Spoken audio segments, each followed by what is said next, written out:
All right, so let me know how you like the author workshop that we did.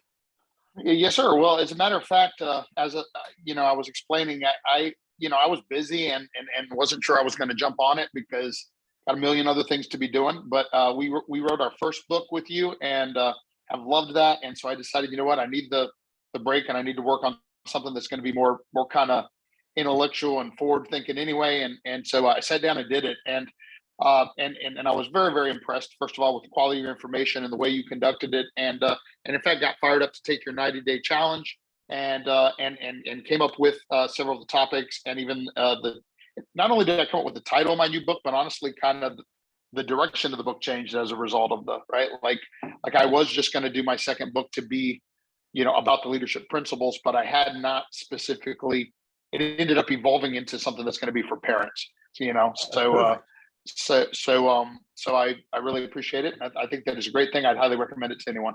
Well, thank you. And you're just so everybody knows, it's Stephen Del Castillo, author of the Developing Your Superpower Meditations on Mastery Volume 1. So this is pretty exciting. You've already got book 1 published with us, and we're really excited to have you getting started on book number 2. All right. Thanks a lot, sir. Yes, sir. Thank you.